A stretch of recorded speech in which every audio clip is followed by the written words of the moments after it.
Bueno, mientras van ingresando el resto de alumnos, ¿me podrían decir qué micobacterias conocen que son agentes de enfermedad? Porque tenemos más de 200 tipos de micobacterias, pero algunas de ellas no son tampoco patógenas al humano.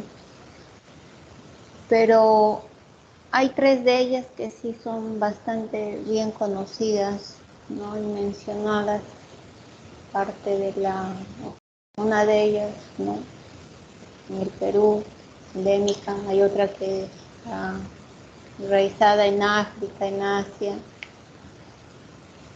y hay otra que se presenta es oportunista, que se presenta en los pacientes con VIH.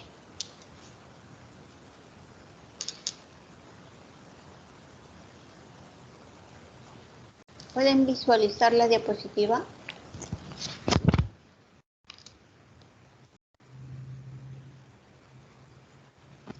Sí, doctora, sí se puede ver. Se ve, doctora. Ya, gracias. Ya. Entonces, ¿alguien me podría decir qué micobacterias conocen?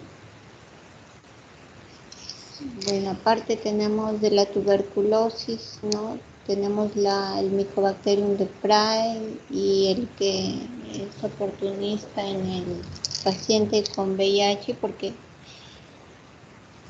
antes que apareciera la pandemia del VIH se pensó que se podía erradicar las micobacterias, pero hubo una emergencia, ¿no? Una emergencia de este bacilo, por lo que es también un germen oportunista, y en él, bueno, el paciente con VIH y en otros pacientes inmunodeprimidos, pues son invadidos por el Mycobacterium avium.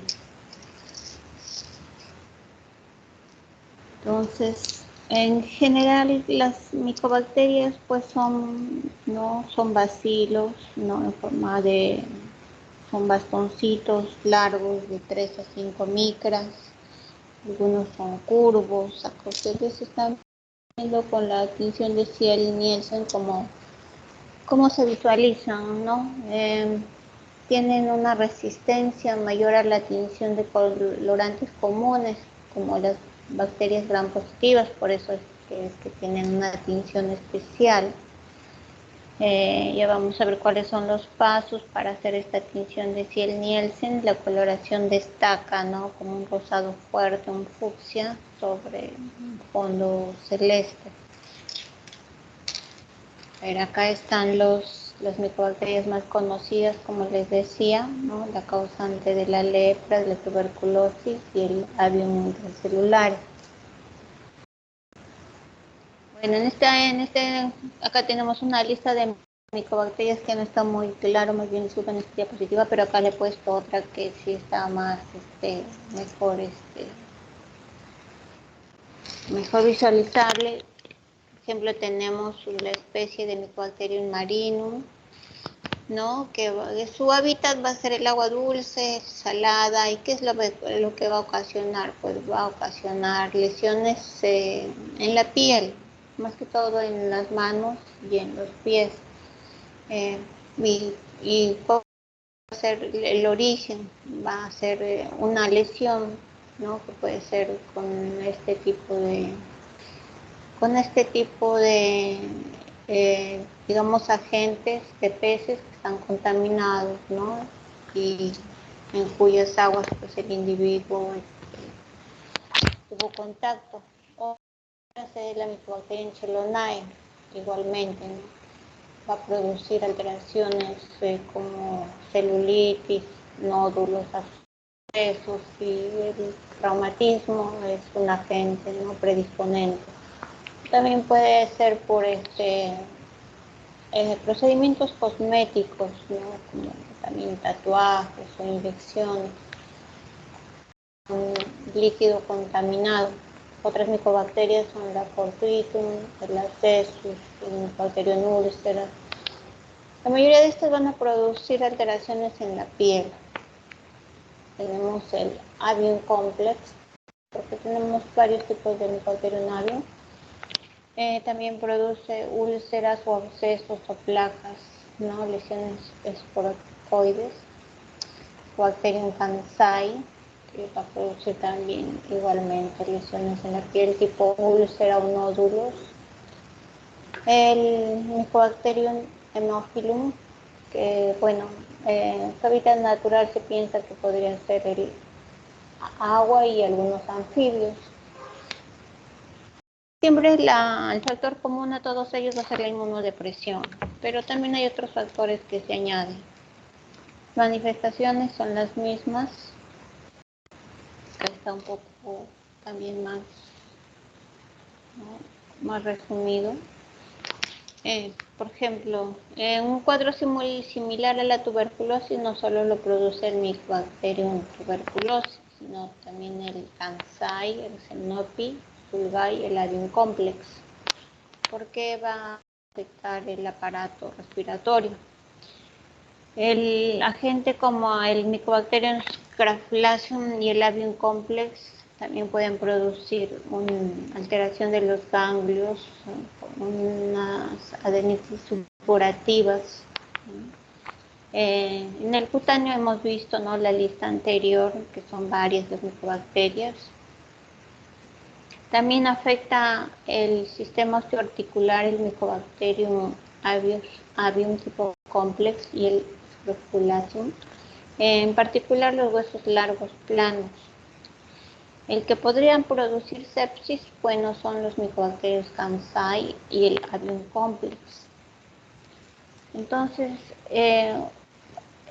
hay algunas diferencias, ¿no?, entre el crecimiento, porque algunos van a tener los cultivos de otro tipo o van a crecer también de forma, digamos, más rápida. El promedio es de 3 a, ¿no?, de 2 a 4 meses el tiempo de crecimiento. Pero vamos a tomar como ejemplo al Mycobacterium tuberculosis. A pesar de que tenemos al leprae, ¿no?, y al avium como los principales agentes, sabemos pues que la similitud, ¿no?, en la forma es la misma, son bacilos, ¿no?, curvos, y se van a observar en los protis, ¿no?, con la atención adecuada.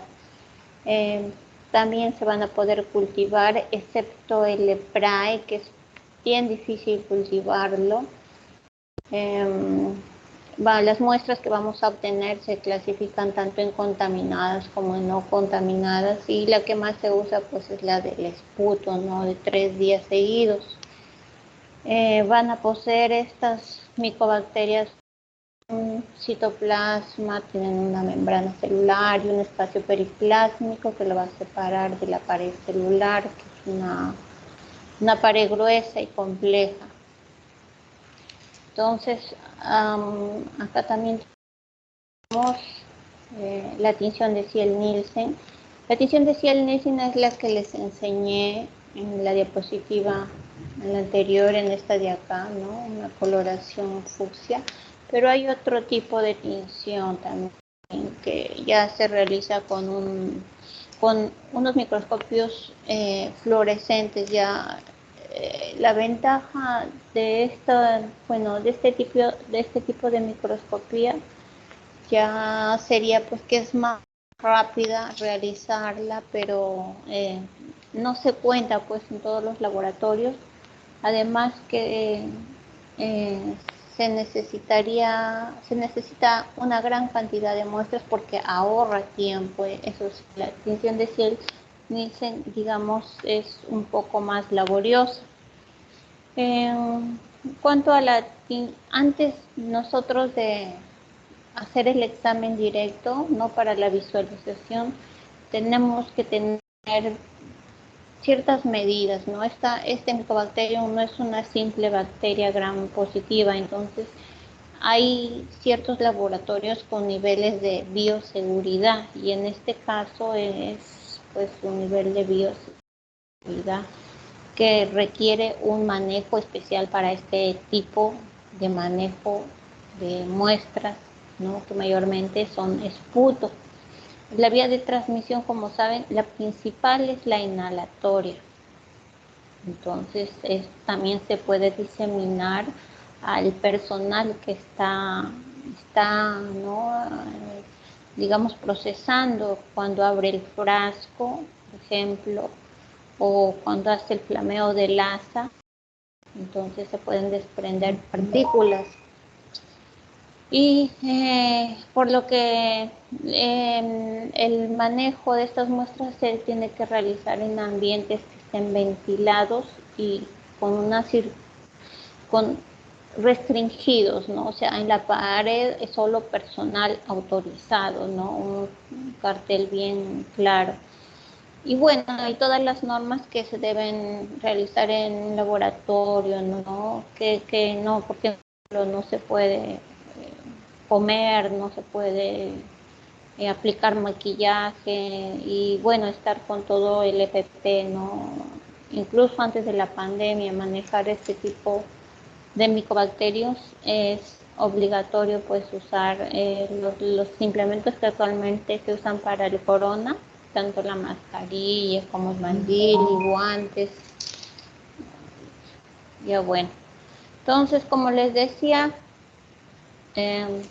tenemos varios tipos de muestras. Acá, por ejemplo, no tenemos muestras contaminadas, que son las que se van a obtener mayormente por expectoración. También se pueden obtener por orina, por jugo gástrico, exudados. Y también tenemos muestras que van a obtenerse,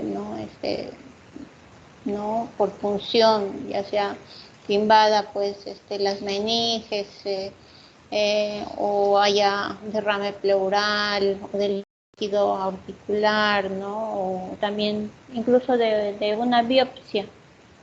Entonces, ya, esta es la técnica de Ziel-Nielsen. ¿Qué es la técnica de Ziel-Nielsen? Pues es una coloración que va a utilizar tanto fucsina más calor, ¿no? Se va a emitir pues este vapor, no necesita que hierva. Este paso más o menos dura 5 minutos. Posteriormente se decora con alcohol ácido, por eso son bacterias ácido alcohol resistentes, por eso se llaman así, y demora 3 a 5 minutos.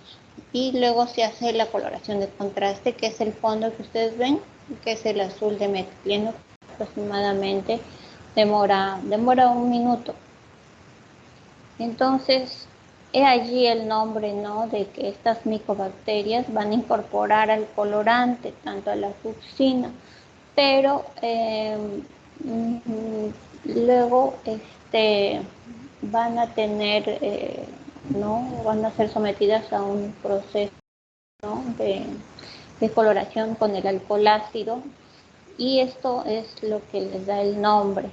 Esta particularidad es característica debido a su pared celular, ¿no? Lo que le da esta propiedad.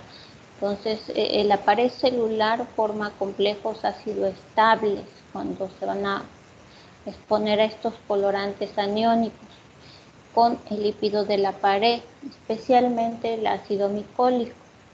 Entonces, van a constituir complejos que son de la fucsina con el ARN. Y bueno, estos son los pasos, ¿no? En resumen. ¿Y qué es lo que se va a obtener? Aparte de la laminilla que les mostré, ¿no? En la primera, ¿no? Van a obtener acá, ustedes van a visualizar con un objetivo de inmersión, o sea, con aceite, no especial que se usa en el lente del microscopio, y van a obtener pues un resultado. Lo primero que van a hacer es recorrer 200 campos microscópicos, o sea, el objetivo, el lente de inmersión del microscopio lo van a pasar por la lámina 200 veces, o sea, en 200 campos diferentes.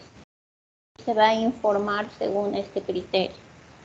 Ya, si va a ser negativa cuando no se va a observar ningún bacilo en 200 campos observados. Es vaciloscopía positiva cuando se va a observar menos de un bacilo por campo en 200 campos observados. Es 2 cruces vaciloscopía positiva cuando se observa de 1 a 10 bacilos por campo en 100. Y va a ser 3 cruces cuando se observan más de 10 bacilos por campo en 50.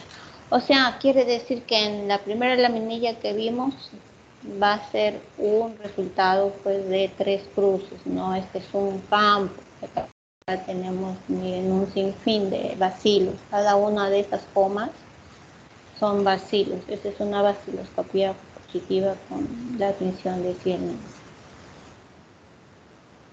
Cultivo. Bueno, en cuanto al cultivo, tenemos que es el cultivo de Lowen-Jensen, el que se utiliza para micobacterios.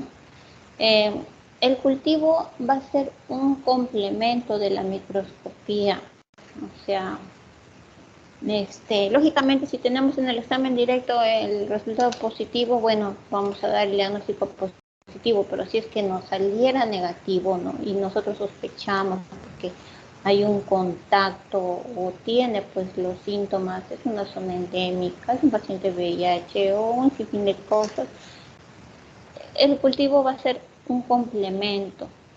Entonces va a permitir diagnosticar como positivos casos negativos que nos han dado en el examen directo. Ya sabemos que son muestras contaminadas y que son muestras que están, digamos, no contaminadas. Las contaminadas, que son las mayormente que nos van a llegar, ¿no? Que es el esputo, se van a someter a una descontaminación. ¿Con qué finalidad? Que destruya la flora asociada, ¿no? Pero que mantenga la micobacteria viva, porque tenemos que crezcan las micobacterias. Entonces se va a sembrar en medios adecuados. Las muestras no contaminadas se van a sembrar directamente, de hecho, ¿no? Porque no hay riesgo de que crezca otra bacteria. Se puede centrifugar para concentrar, por ejemplo, el caso del líquido pleural, del aspirado de líquido cefalorraquídeo. La incubación va a ser a 35 a 37 grados en aerobiosis, porque son micobacterias, está el medio Lowen-Jensen, son micobacterias aerobias. ¿Qué más? Se va a observar un crecimiento más o menos 3 a 5 semanas, van a crecer, ¿no? Unas colonias así tipo rugosas, amarillentas, como que si estuvieran secas. Y se va a esperar, en el caso del micobacterium tuberculosis, se va a esperar 8 semanas. Se va a esperar 2 meses. Ya, si no crece nada en 2 meses, ¿no? Podemos decir en el caso del micobacterium tuberculosis que el cultivo ha sido negativo. Entonces, ¿por qué está formado este medio, ¿no? El medio de Lowen-Jensen? Este está compuesto por hierro, tiene aminoácidos, tiene sales, tiene glicerina, incluso tiene fécula de papa, tiene huevo, por eso dice medios de huevo, porque también tiene huevo. Tiene verde de malaquita. Este verde de malaquita es el que va a inhibir, acá está, a la flora asociada. Entonces, esto es lo que se usa, ¿no? Antes se usaba inoculación en animales, ¿no? Como varios tipos de exámenes para diagnosticar, ¿no? A otro tipo de gérmenes, pero bueno, actualmente ya no se hace eso, ¿no? Se utiliza este medio. Y bueno, ¿cómo vamos a diferenciar? Pues porque no solo tenemos Mycobacterium tuberculosis, tenemos otro tipo de Mycobacterium. La Mycobacterium tuberculosis se va a diferenciar, como les digo, por pruebas simples y observaciones con características micro y macroscópicas también que Se estudia sus requerimientos. El Mycobacterium en tuberculosis va a crecer lentamente, no es cromógeno, produce niacina, produce nitratos, también produce una catalasa que es sensible al calor y generalmente es sensible a la isoniazida. Como todo medio automatizado que se viene ya implementando en todos los laboratorios, entonces igual ha sucedido pues en el caso, ¿no?, de los cultivos. Hay caldos como medios que tienen una rápida proliferación que en el medio complejo y bueno, tienen este nombre, ¿no? El Middlebrough 7H9 y el 7H2, en el cual se agregan pues inóculos pequeños, ¿no? Hay otros tipos de sistemas, ¿no?, que van a permitir pues también un rápido crecimiento de las micobacterias. Como les decía, en el método tradicional se tiene que esperar todavía hasta 2 meses para decir que no creció nada. Entonces acá tenemos las características de las micobacterias. En general son aerobios obligados, no obtienen su energía de la oxidación, el CO2 va a intensificar la proliferación, cada uno tiene sus actividades bioquímicas características. Los bacilos, bueno, van duplicándose en forma general cada 18 horas, pero las formas saprofíticas son más rápidas, con una temperatura más baja. Tienen un pigmento mayor, ¿no?, que resalta más, y su ácido resistencia sí es para las láminas con la tinción Nielsen sí son menos, su pared celular sí tiene una resistencia menor al ácido alcohol, ¿no?, que se coloca luego después de la fucsina. Por ejemplo, es el caso del Mycobacterium kansai. Entonces, como decíamos, la pared celular pues tiene ciertas características, ¿no? El Mycobacterium va a tener su citoplasma, su membrana celular, y también pues la especial propiedad que le da, ¿no?, a esta tinción es la pared. Como les decía, la pared va a estar constituida pues por 3 capas. Bueno, esta es la membrana celular, ¿no?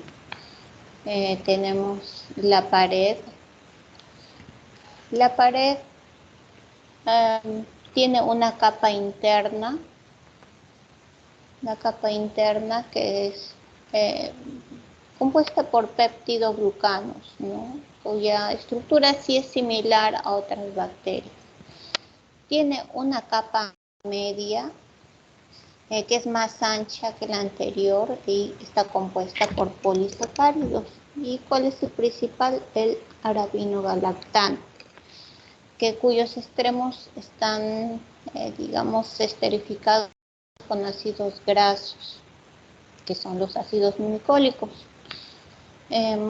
Y la capa externa, pues no, tenemos la capa externa que tiene un grosor variable, y se le atribuye una composición de glucolípidos. Entonces esa es la composición, ¿no?, de la pared celular. También hay, ¿no?, proteínas asociadas, ¿no? Así que si han tenido clase con el doctor Fritan, bueno, no sé si ha sido sobre grupos sanguíneos como eritrocito y han visto las membranas. Bueno, también hay proteínas asociadas a la pared celular y sí, tenemos unas proteínas asociadas. Algunas tienen la función enzimática, que es para la construcción y reconstrucción de los polímeros de la pared durante la división celular. Otras tienen una función de porina. Y bueno, esta purina lógicamente está en un número bajo, ¿no? Para que permanezca una poca permeabilidad de la micobacteria a las moléculas hidrofílicas. Entonces tenemos cepas virulentas, ya sabemos cuáles son, ¿no?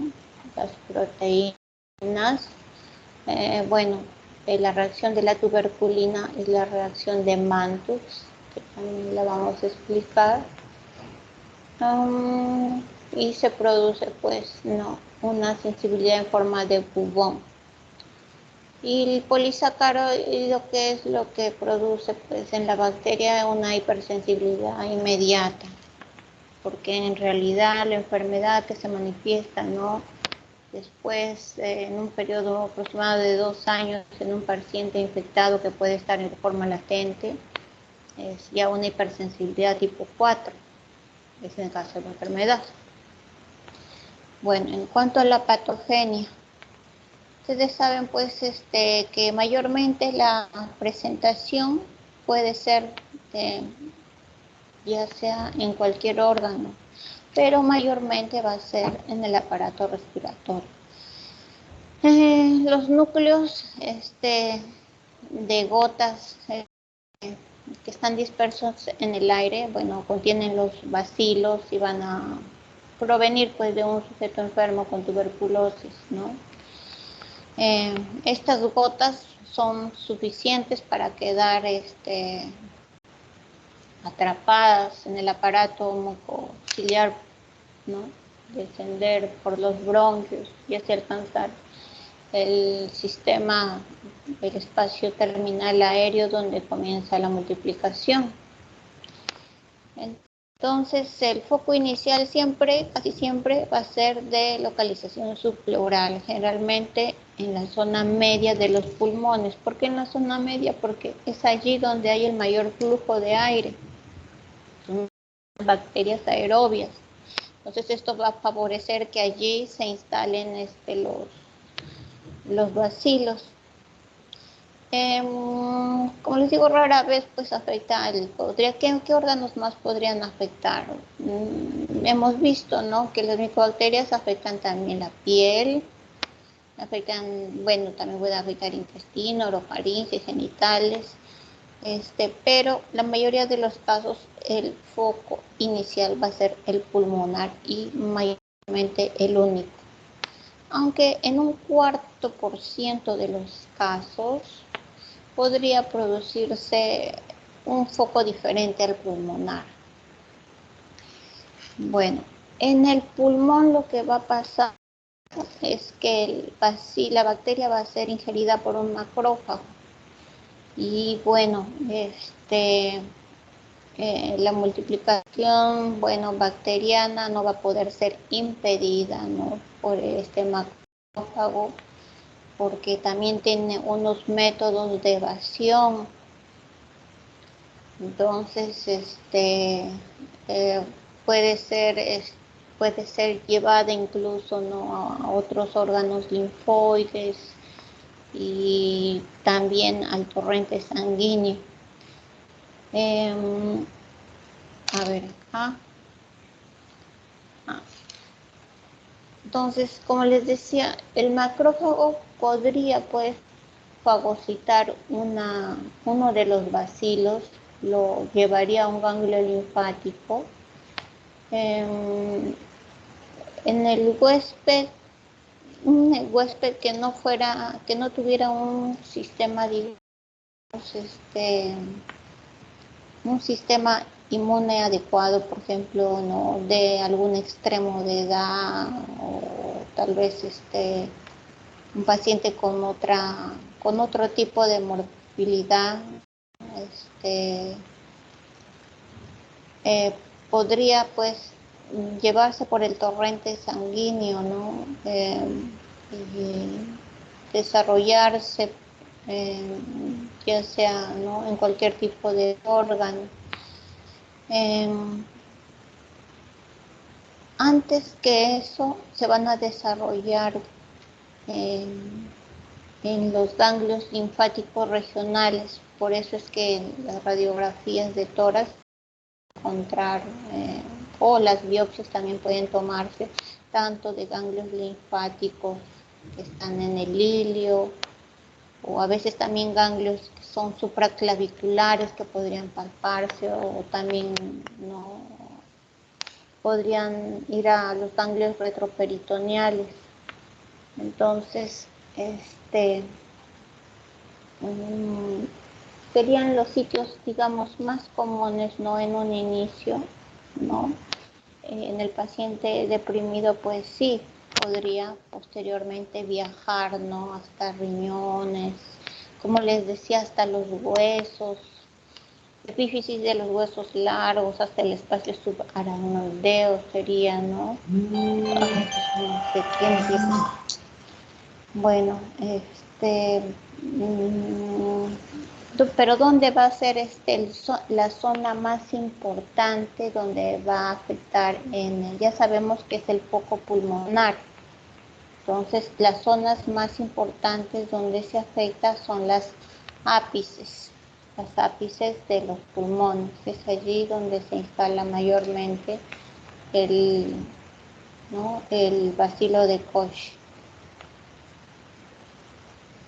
Ya. Tenemos acá el granuloma crónico, ¿no? Que se va a formar, como les decía, pues este granuloma se forma por que al entrar el bacilo de Koch lo que va a hacer es un llamado tanto de los fagocitos, ¿no? Que van a rodear tanto linfocitos como monocitos a los bacilos, que podrían ir replicándose, podrían simplemente calcificarse, ¿no? Y permanecer pues ¿no? Como una enfermedad latente o en un 4% de los casos también podría curarse antes de que se instalen los antibióticos que actualmente tenemos.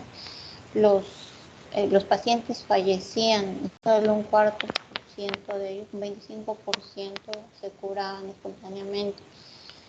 Estos granulomas se pueden visualizar en el caso de pacientes que tienen una baja de sus defensas inmunes. Entonces se pueden ver, ¿no? Los granulomas calcificados, que no son más que bacilos que han sido rodeados pues, por las células, ¿no? Por tanto macrófagos como monocitos. Entonces acá tenemos a las bacterias, ¿no? A los bacilos tuberculosos que bueno, como les decía, ¿no? Entran por la vía aérea, se van a multiplicar, van a llegar a los alveolos, ¿no? Principalmente en la parte media de los campos pulmonares. Llegan a los ganglios linfáticos. En pacientes deprimidos, bueno, pueden pasar y diseminarse por la circulación sanguínea. Sí pueden llegar al sistema gastrointestinal, incluso hasta el cerebro y a los huesos. Entonces tenemos lo que es una infección latente, ¿no? Que va a permanecer como un portador y una infección activa, que podría suceder por cualquier baja, ¿no? del sistema inmune. Entonces, en el primer contacto se va a producir la lesión, ¿no? Se va también, pues, ¿no? Afectar los ganglios linfáticos, que es la llamada lesión de Gone. Lógicamente ha habido un contacto, entonces la prueba de tuberculina va a ser positiva. Y la reactivación se va a producir, ¿no? Posteriormente en ciertos casos, ¿no? De pacientes ya ancianos o ya ustedes saben, ¿no? Que tengan una baja de las defensas. Principalmente es el vértice del pulmón, hay formación de tubérculos y calcificación y fibrosis. ¿Qué es la calcificación? O sea, lo que sucede es que posteriormente, cuando se reactiva la tuberculosis, ¿no? Es una hipersensibilidad ya de tipo retardada, tipo 4, no sé si ustedes recuerdan, ¿no?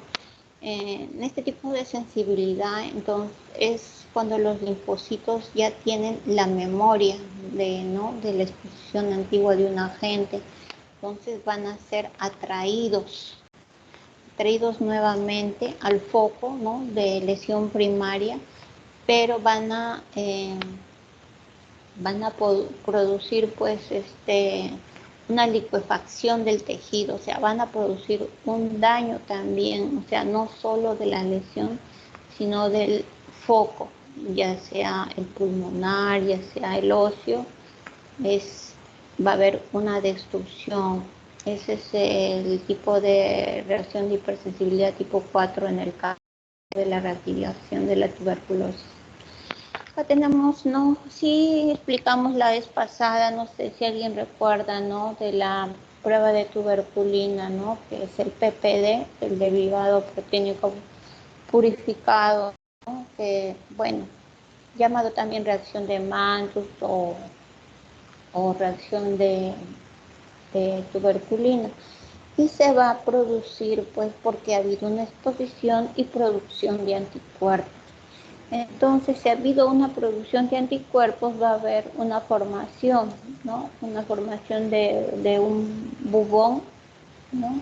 Que se va a medir por diámetro. Ya, ¿no? Se va a medir por diámetro. Y acá vamos a ver, ¿no? Las reacciones de tuberculina. El diámetro que se va a medir es el diámetro mayor. A ver. Un ratito, por favor, si me pueden esperar un rato nada más. Un ratito, por favor.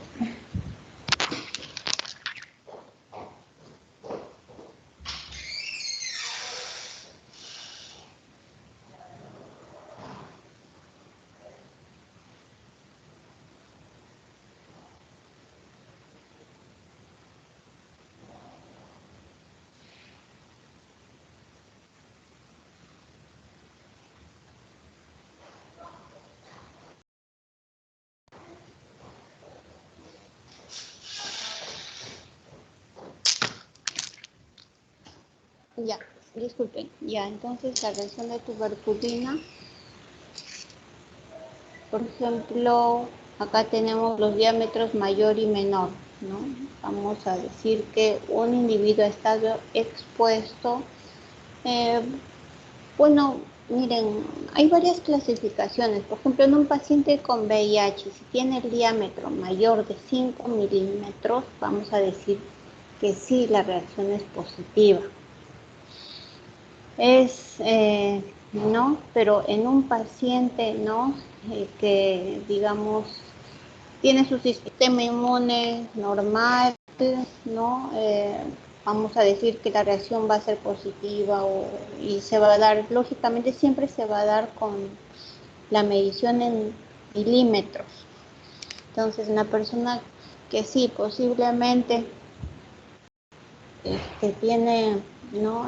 Ha sido contaminada, ¿no? Ha sido expuesta al antígeno de la micobacteria, va a tener una medición de 10 milímetros o más. Entonces, bueno, lógicamente se tiene que esperar la formación de anticuerpos y eso dura semanas. Y en el caso del Mycobacterium son un poquito más de 2 semanas, son de 4 o 6 semanas que se tiene que esperar. La medición se realiza luego de 48 a 72 horas, luego de haber colocado, ¿no? La epidermis, el proteín purificado, y va a haber casos de falsos positivos. Y los falsos positivos son los que no tienen anticuerpos, lógicamente, ¿no? O sea, no están expuestos, pero no hay una reacción. Y podría ser que la reacción así, que infección o el contacto ha sido reciente y no ha dado lugar todavía a la formación de los anticuerpos. Va a producirse pues en una tuberculosis subaguda, también en casos de sarampión, en enfermedad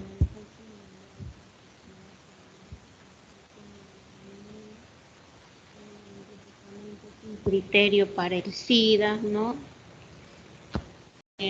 Bueno, alergia significa pues que no hay reacción.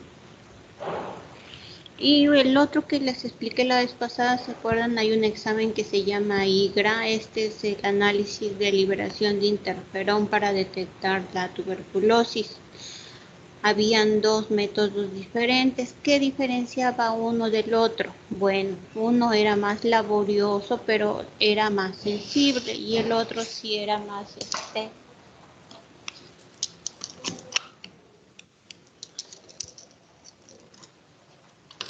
y el otro sí es más rápido, se obtiene de la sangre entera, pero no es tan sensible como el de SPOT-TB, ¿no? Que se tiene todavía que centrifugar y separar esa capa, ¿no? Que hay de células mononucleares que se encuentra entre los glóbulos rojos que sedimentan y el plasma. Hay una capita, si ustedes se han dado cuenta, hay una capita blanca.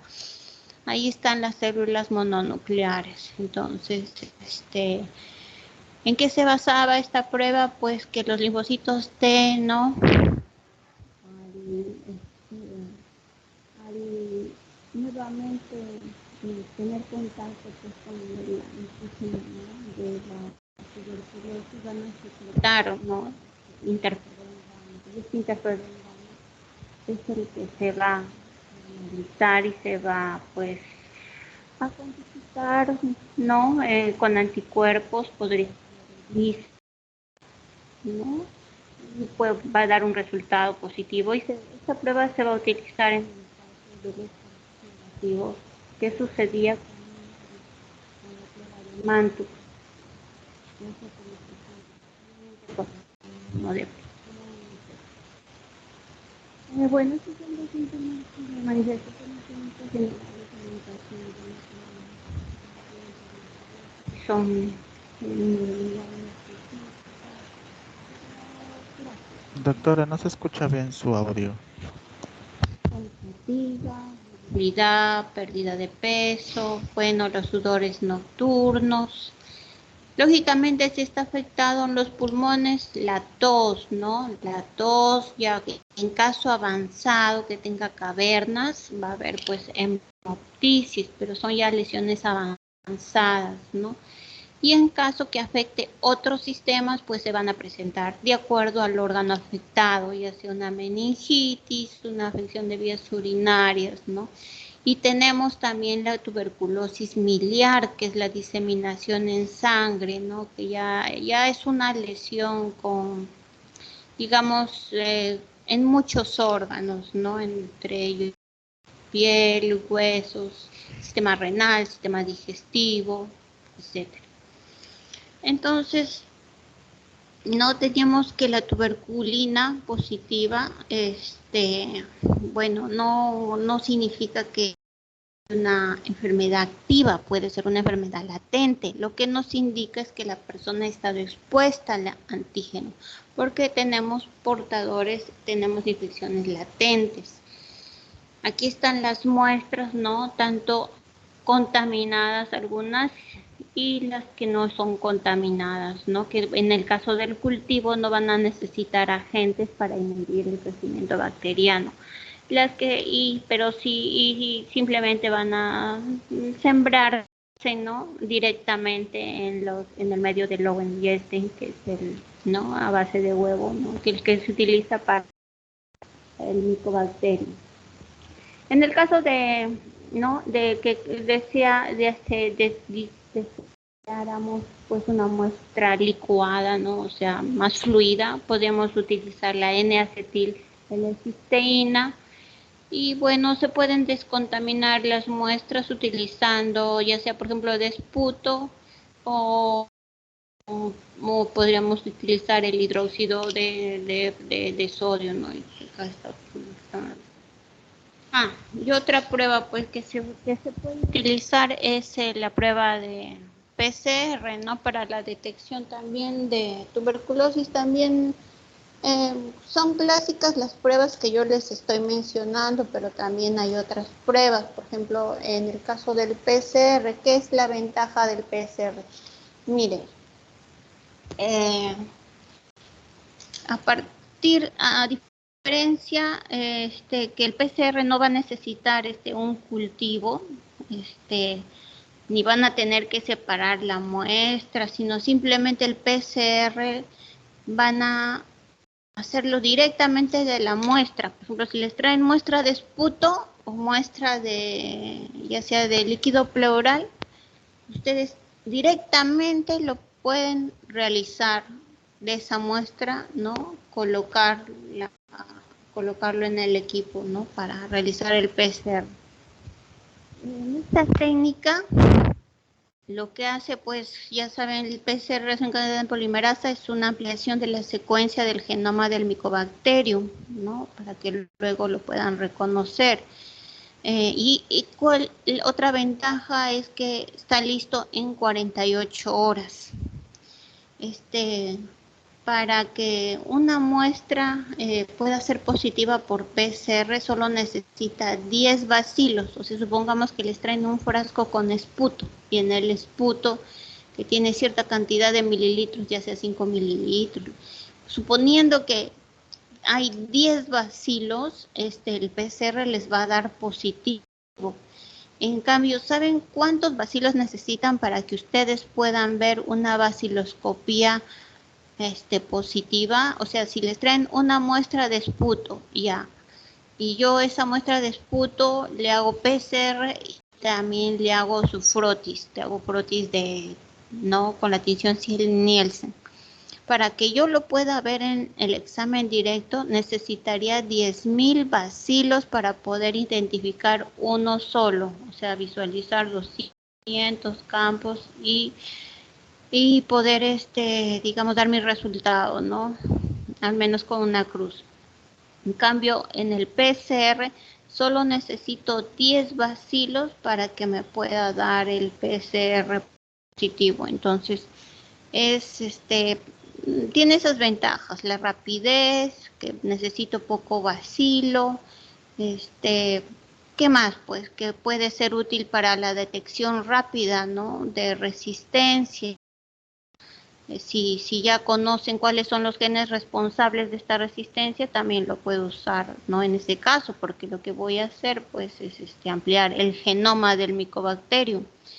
Entonces, bueno, y lógicamente, pues, la desventaja sería, pues, que es más caro y no se dispone en todo laboratorio, ¿no? Tratamiento también ya sabemos cuáles son los fármacos de primera línea, los de segunda línea, se utilizan, ¿no? Como tratamiento alternativo también, ¿no? Acá tenemos los principales, son pues la isoniazida, la rifampicina, la pyrazimida, la etambutol, streptomicina. Tenemos fármacos de segunda lesión, que son ya la caminicina, la etionanida, bueno, es el Ligra, ¿no? No, perdón, este es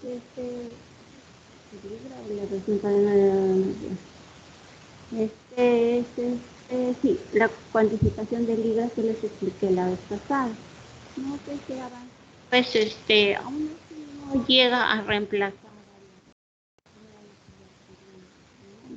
Se puede utilizar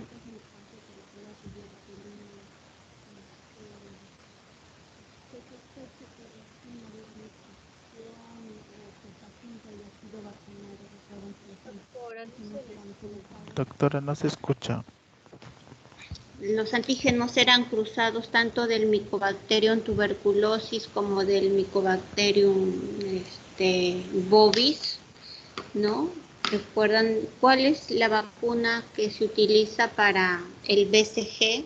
La finalidad del BCG es pues que en los niños no se presenten, igual que lo que se hace con la vacuna del coronavirus, no se presenten formas graves.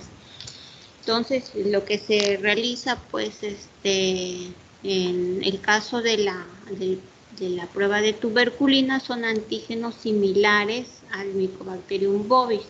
Entonces, si el paciente recién ha sido vacunado, va a tener una prueba de tuberculina positiva.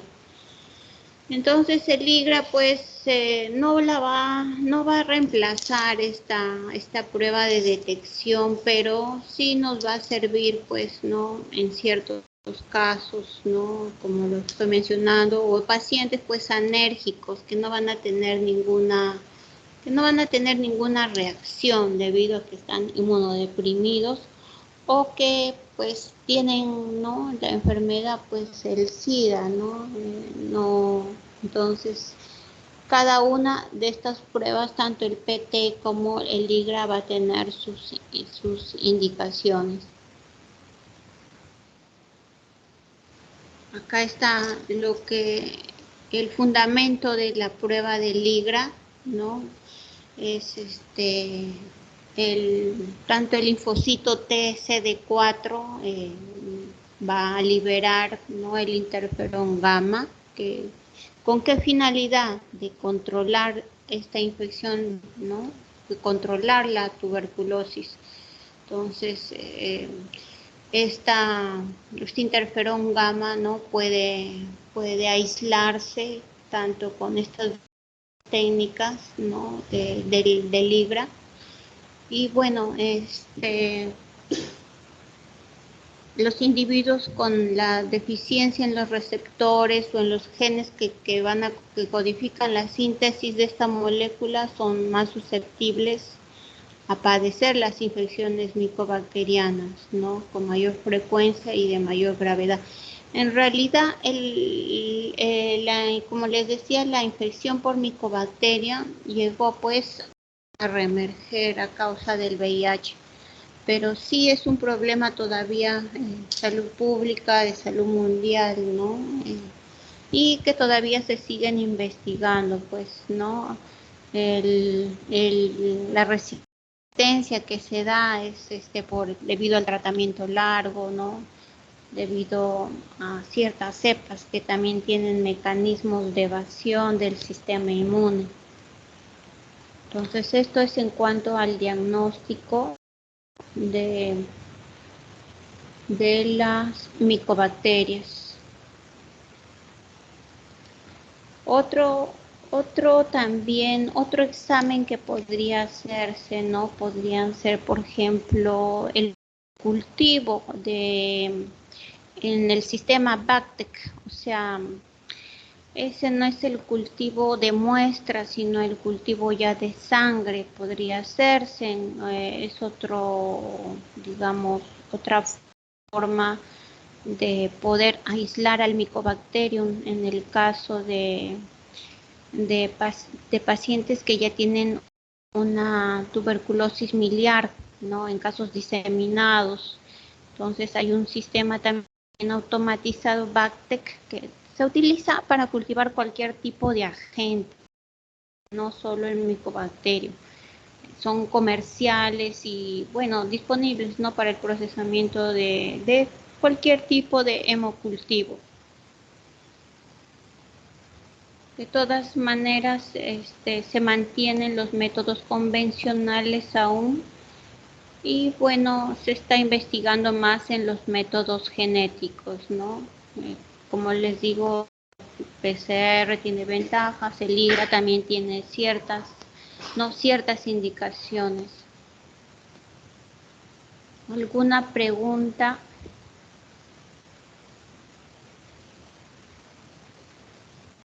Miren, ¿en qué casos más podría ser la reacción tuberculínica negativa?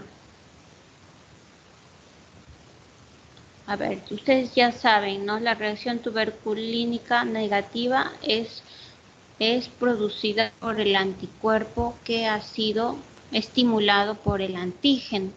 Entonces, ya sabemos que si no hay anticuerpo, no va a haber reacción de tuberculina. ¿En qué otros casos va a ser negativa? ¿Me podrían decir?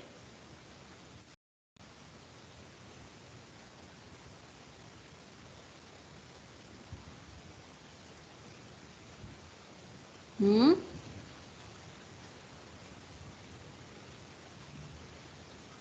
Que sí les he dicho, ¿qué podría haber, qué podría estar pasando todavía?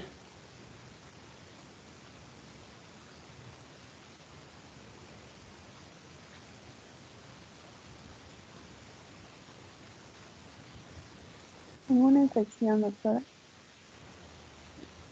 O sea, una infección, que todavía, claro, o una infección reciente, te refieres, ¿no?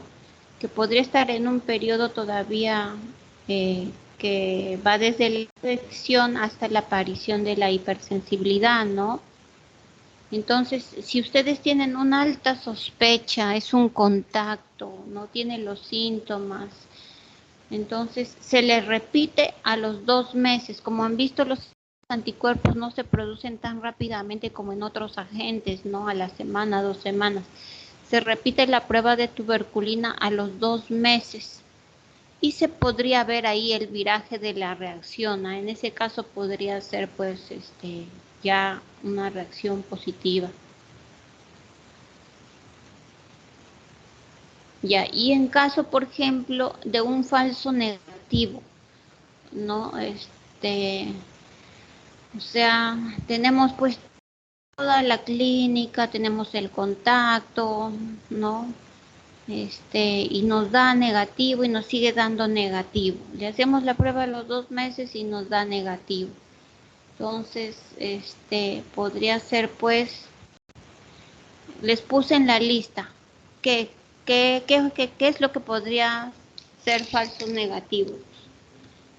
¿Qué le podría dar falso negativo o una prueba de tuberculina?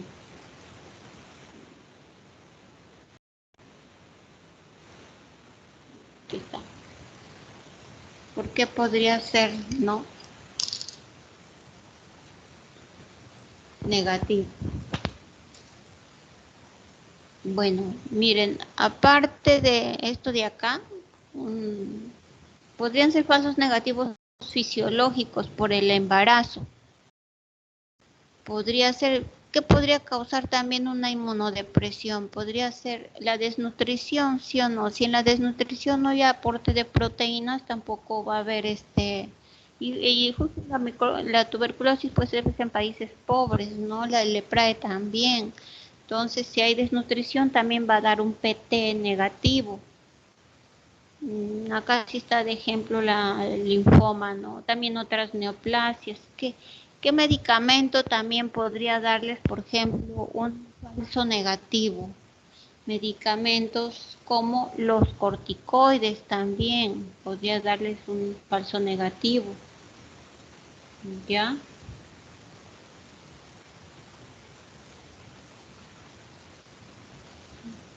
Y si la prueba de tuberculina les diera positivo,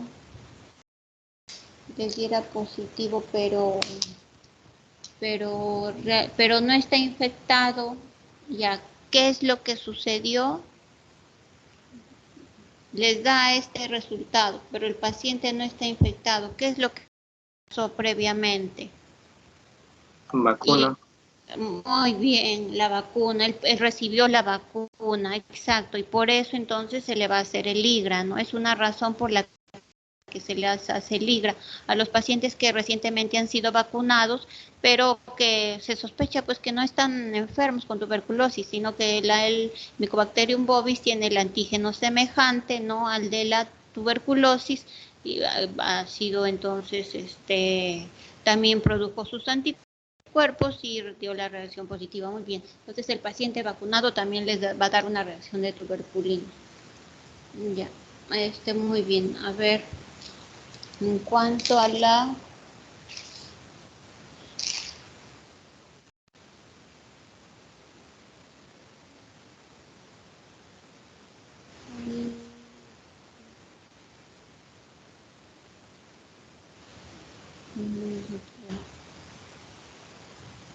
de la tinción, a ver,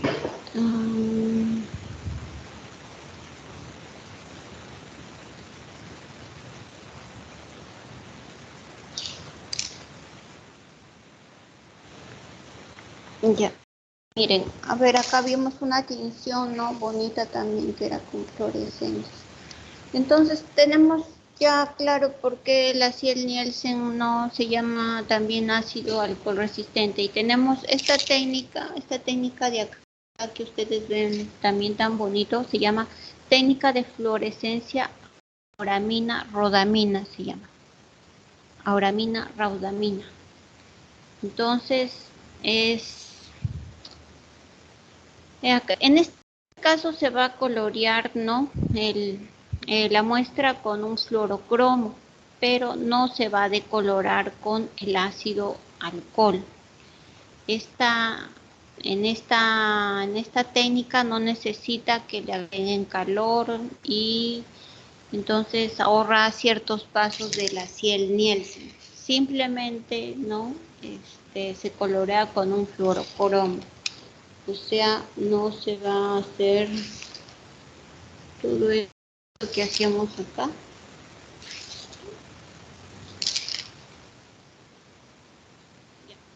No, no se va. Solo vamos a hacer este paso nomás. En la técnica de fluoresceína, auramina, rodamina, simplemente se colorea, se hace un pasito nada más y se colorea con el fluorocromo. No se tiene que hacer la decoloración y la coloración de contraste. Entonces es por eso que les dije, ¿no? Que en estos casos, bueno, no necesitan también agregar el calor y se visualiza más rápido, ¿no? Ya que se ven, y tal como cual, se ven los bacilos luminosos sobre un fondo oscuro.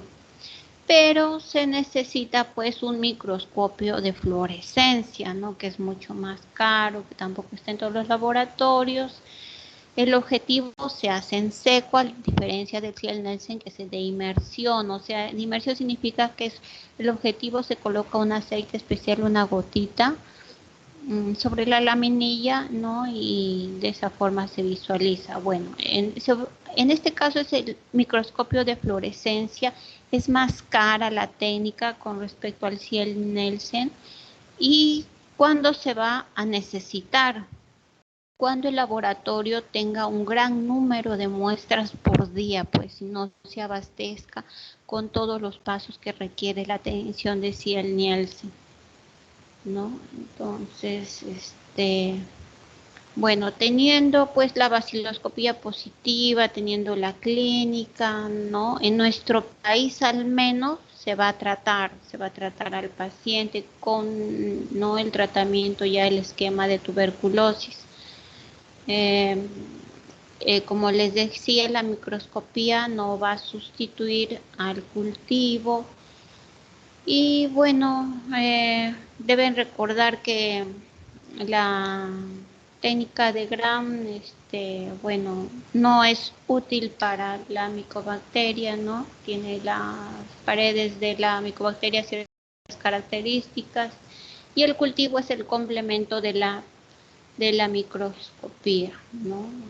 Porque nos va a permitir diagnosticar positivos algunos falsos negativos del examen microscópico.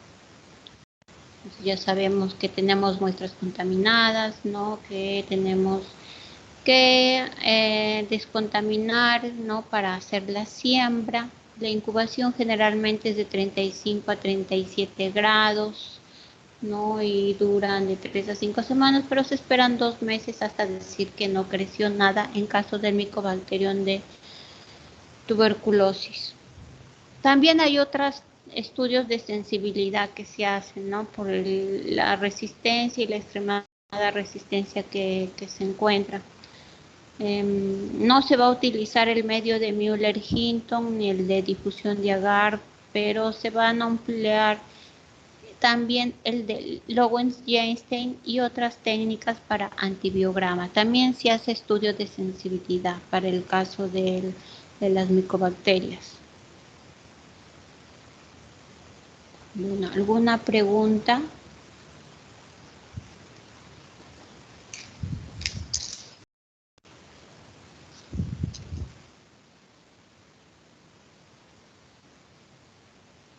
¿Alguna pregunta?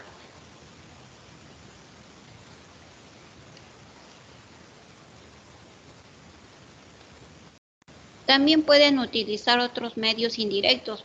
Estos son los más importantes, pero también podemos utilizar anticuerpos. Recuerdan los exámenes serológicos por ELISA o quimioluminiscencia, también podemos usarlos en estos casos. Pero bueno, ya sabemos pues que el PET, la prueba cutánea es un método para diagnosticar el anticuerpo. Y bueno, la desventaja es pues que la formación todavía demora de 4 a 6 semanas, pero también pueden ser utilizados las técnicas inmunoenzimáticas, ¿no?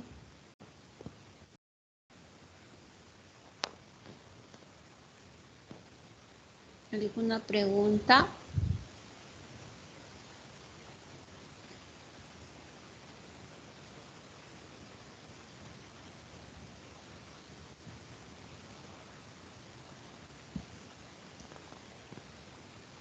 No, doctora. Ya, bueno, algo que quieran agregar ustedes.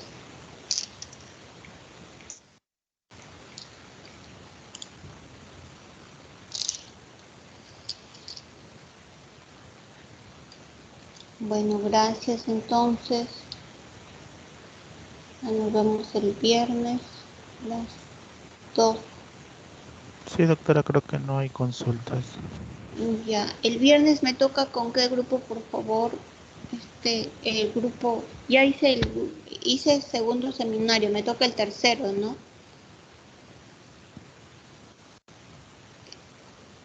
El equipo G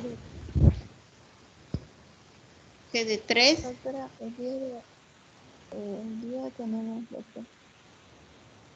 ¿Cómo? El seminario 1 tenemos hoy. Seminario 1. Ya. Bueno. Sí, doctora, Dime, a usted le toca con ¿qué grupo? según mi equipo es el G2, me parece.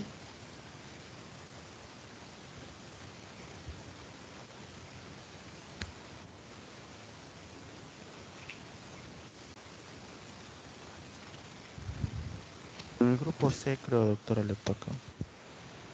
Ya, Pero no se ya. preocupe, el delegado se va a comunicar Sí, con me va a usted, comunicar doctora. conmigo. Ya. Cristóbal. Ya, gracias. Sí, Ya, doctora, gracias. Sí, dime. disculpe, no se Sí, olvide, por favor, de colocar las clases, por favor. De la sí, clase sí, ya la antepasada también. coloqué. Sí, ya la coloqué.